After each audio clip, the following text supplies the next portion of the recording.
Hello and welcome. I'm Jenny Florence from the A to Z of Emotional Health online library, and this is a video that's part of the series from the library about bereavement and the process of grieving. In the last video I spoke about the way that emotions tend to come in waves and how normal this is. Sometimes we can just think that we're on solid ground and along comes a huge wave, but that this is actually a very normal part of the process. It doesn't mean we're going backwards. Sometimes we get what I call a tsunami, and I use that term because it's as though something has come along, and instead of just feeling the emotions that we thought we might feel of loss and of missing someone, it's as though sort of something else has got dredged up as well. I always think, when I look at sort of news footage of a tsunami, that there's loads of stuff floating around in the water. It literally sweeps along all kinds of stuff. And sometimes during the process of grieving and of loss, it's really, really normal for us to find ourselves sort of in our mind going back over events and circumstances that took place with the person that we've lost.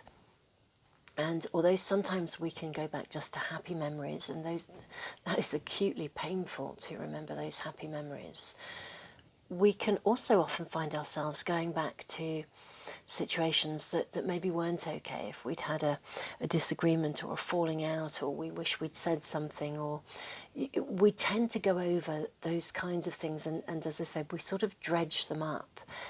It's a very natural and normal part, again, of this process of grieving. Grieving is a complex process, and we feel a multitude of emotions, including some that we often don't expect to feel. I think we understand if we lose someone that we love that we're going to, feel hurt, we're going to feel sad, we're going to feel heartbroken. But sometimes, actually, and almost inevitably, other emotions surface. As I said, I call this the tsunami effect, because it's literally as though sort of aspects of our lives are, not only are we drowning in the wave of the century, but we're feeling as though aspects of our lives with that person are sort of floating by and in the water around us. The wave does subside if the debris floating around you is really huge.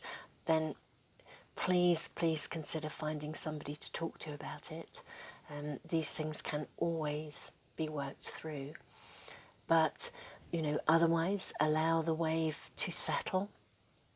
The amazing thing about the aftermath of any tsunami is that we can always rebuild, and that is very, very true in the process of grieving. We don't feel like it sometimes when we're in the middle of things, especially if we have just literally been swept off our feet by the most enormous wave of emotion, which has triggered all kinds of thinking patterns and memories. But we can rebuild, and we do. And the more that we allow ourselves to let those emotions surface and release them, let go of them, and process any debris that has come along with them, then the more successfully we navigate this process. It's a part of the computer download program that I used that analogy in some of the earlier videos.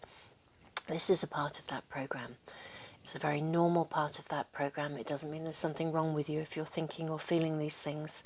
It's just a natural part of the process, and it needs to run its course. Anything that surfaces is there for you to process and to put down. It's a natural part of grieving. I hope that this is helpful, and that the series of videos is helpful to you. Do please share with anyone else you know who may be struggling with this, as I said, very complex process of loss and grieving. Take care.